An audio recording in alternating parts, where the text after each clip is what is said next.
So my name is Steven Osef, and I'm from San Diego myself. And it was interesting, you know, I'm a Jewish person myself. I was raised Jewish, and I don't really go to synagogue to pray often. But I was bar mitzvah and I was raised, you know, Jewish, and I went to Hebrew school, attended every Sunday and Wednesdays. But I had went to the synagogue actually the day before Israel had bombed Iran, and I had listened to the rabbi speak, and he was, you know, at first it's kind of hard to get a really good sense, although they do have, you know, most synagogues and Jewish kabbas, they tend to have a Star of David flag and an Israeli flag, and mine did, you know, on the right, but they historically they've had that. Although this time was different, the rabbi was speaking on, you know, Iran, and he was essentially calling them a cult of death, the Iranian government is what he referred to, and he advocated for bombing and destroying the country. And he also spoke on the Jewish experience and Zionism. And he essentially stated that the only way to engage in, you know, spiritual work or spiritual experience or, you know, holy work of any kind was if you were to go to Israel and do some kind of work within the state of Israel. Apparently, according to him, that's the only way you could. That's virtually the only way you could, you know, engage in a spiritual awakening of some kind, which you know, I completely disagree with. And I think that, you know, it's important to be able to, you know, create the conditions that are conducive to spiritual experiences throughout the world. That had me thinking too, because I was listening to Sayyid Husseini speak recently at the convention, and he gave a remarkable speech, and he was talking about resistance. You know, he was talking about a number of terms and how he can analytically, you know, redefine terms and colloquially and socially, and that's a significant process, and it's something that must be done in a number of regards. However, you know, in regard to resistance in particular, it got me thinking, you know, do you have to reside in a country such as Palestine or Iran in order to perform resistance, or can you perform real resistance within countries of the West, such as the United States, such as England, such as France, such as Germany? And I think that's a real question. You know, I posed it to him actually after work, and he was a little stumped, although he did have a fairly good answer for me. He said, you know, what we need to do here in the United States is you have to cultivate leaders, strong leaders, you have to build them up. And that's something that tends to not transpire within the West due to a number of reasons. You know, institutions, perhaps it's cultural of some kind, and of course, imperialism obviously intervenes and interferes with that. I agree with him. You know, I think leaders that's you know, critical. And you know, I was also bringing up Los Angeles. You know, I was recently in Los Angeles with my good friend Dan Nicewander from CPI LA, from the CPI chapter out in Los Angeles, and we were at a party over there, and you know, there was this one Persian woman who was, you know, saying a number of statements in regards to Palestine, and she was basically, you know, advocating for the destruction of Palestine and the Palestinian people and the Palestinian resistance. And I was thinking to myself, you know, how can in a city such as Los Angeles, which you know, has good and bad like every city though, how is it difficult? Is it difficult to have a spiritual experience, and how can you make it? How can you make it so it's not so difficult, right? How can we do that? And I think that CPI is pretty critical to that question, because CPI is clearly engaged in spirituality amongst a number of other things. And combating imperialism requires spirituality. That's something a number of communist countries, I believe, in the past lacked, such as the Soviet Union, Soviet Union in particular. However, we live in a new age, and I think that when you engage in an organization such as CPI, you receive a plurality of ideas, of concepts, of understandings, of beliefs, of various things, and that I think is a huge step toward, you know, reaching a higher level of spirituality, right?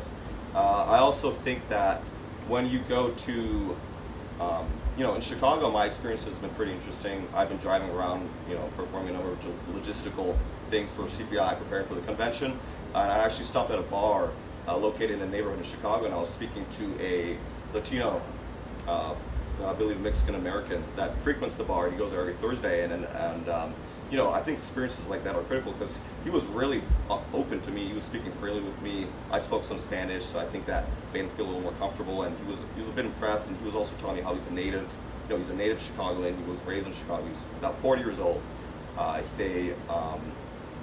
apparently he witnessed a protest against ICE that took place in Chicago as well, and he had a great spirit, really positive attitude. He loves the Chicago Cubs in particular, and he's a big member of the community of Chicago.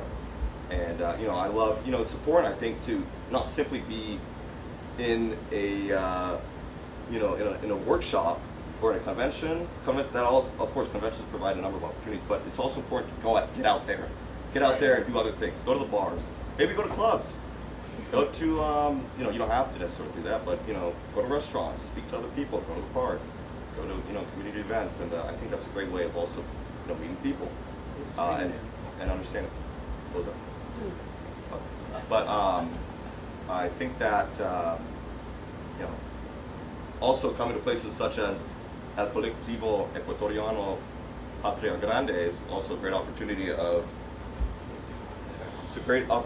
for cross-cultural exchanges to take place and education to take place, because we're reside within a political network of movements and groups, right? And it's international, it's not just national, and it's important to listen to other people, from other countries and their experiences.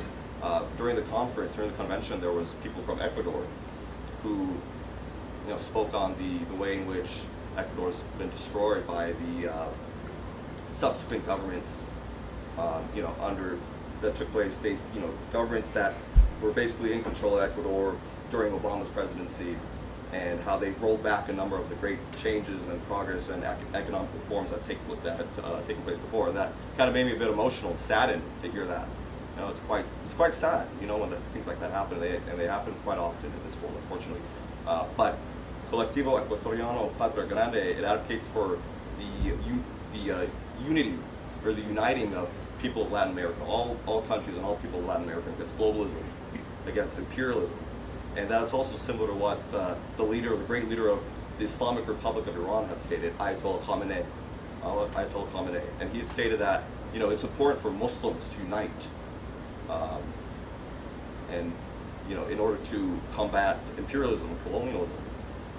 Muslims from West Asia to Central Asia to North Africa. I mean, it must take place if they really want to, combat, imperialism and Zionism. I think it's very necessary. And Shia Islam is a great, starting place for that, certainly. And because of their very unique spirituality and spiritual beliefs. So, I guess maybe the question was, how can we engage in more resistance here? But I guess that's about it. Great. Well, Stephen, I really want to say we really appreciate having you here. We met Stephen in Los Angeles, and he's actually in Sacramento. He drove in for a CPI event, and we've hung. Oh, San Diego. See, I don't know my California cities. They all San Francisco, San Diego, Sacramento. But we really appreciate everything. You've been here and you've been really helpful, and you also have a unique insight, being an Iranian American, but also a Jewish American, and having insight into both communities. So thank you for all the hard work that you have done, and we really value your insights. And those were all great observations. And you're right about needing to talk to people. As you said, your question for Syed is, what about resistance here? Right? And that is where, we take great inspiration from all the people around the world who struggle against imperialism, all of them. But there is a slight difference between us and them that does occasionally come up, right? Which is that the people in Iran, they're thinking about Iran. And they're thinking about Iran is getting bombed, Iran is under attack, and they're not thinking about the future of America, when it comes to countries like China, countries like Russia, countries that are under the gun of imperialism, often because they're under so much threat, their attitude is, we don't care what happens in America as long as they get off our backs. And I can totally understand why they feel that way, and I respect that.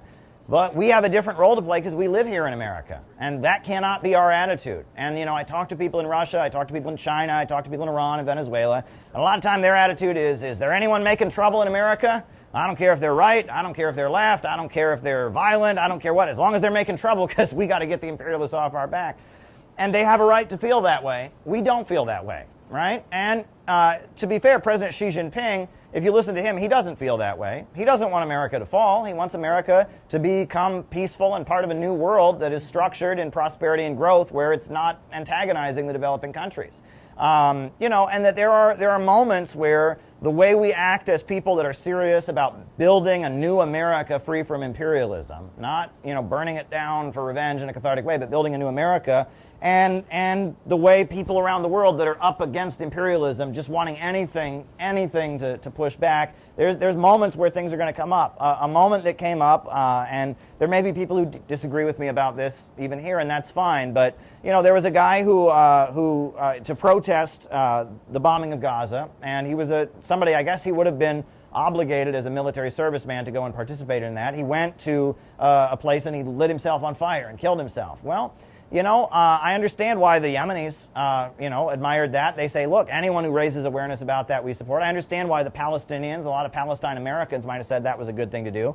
But as a responsible movement of people here in America, we can't be glorifying suicide, right? We can't be saying, oh yeah, that's great, people going and lighting themselves on fire, because it's not great, because mental health is a really big problem in anti-imperialist circles. And on top of that, we need organizers. We don't need dead martyrs who get attention for 10 minutes on social media. We need people who give their lives to this. And so I saw the way a lot of the Palestine movement was celebrating this guy who lit himself on fire, and I'm glad that he didn't want to go and be part of it, and I'm glad he felt so moved by the Palestinians, but I'm not glad he killed himself, and we can't be promoting suicide. And while people around the world might want to promote that because they say, look, you know, an example of this, and they see anything that will raise awareness to the Palestinians, that's not the role that we can play as responsible actors, as people building a movement, and as people who genuinely love our country. You know, they talk about tough love. I think that we love America, but it's tough love sometimes. Yes. If someone really loves you, and you're screwing up your life, and you're making bad decisions, and you're headed for a bad direction, they're going to tell you. We love America enough to say that. We love America enough to say, you're on a bad road. You're on a bad road, and imperialism is going to lead to the death of this country. And it's tough love, but it's love, right? Yes. And you know, we love America enough to say, look, it's got to change, and we want a prosperous, beautiful future for America. That's what we want, and that means that we have the role. We can't just have the attitude of anyone who's causing a problem here or anyone who's breaking things or causing discord is good. That's not our attitude, right? And that might be the attitude of people in anti-imperialist countries, but it's not the way we see things. No, and we're not foreign agents, right? If we were foreign agents, yeah, that might be our attitude. Anything to screw things up, you know, we're not foreign agents. We're American patriots. We love our country.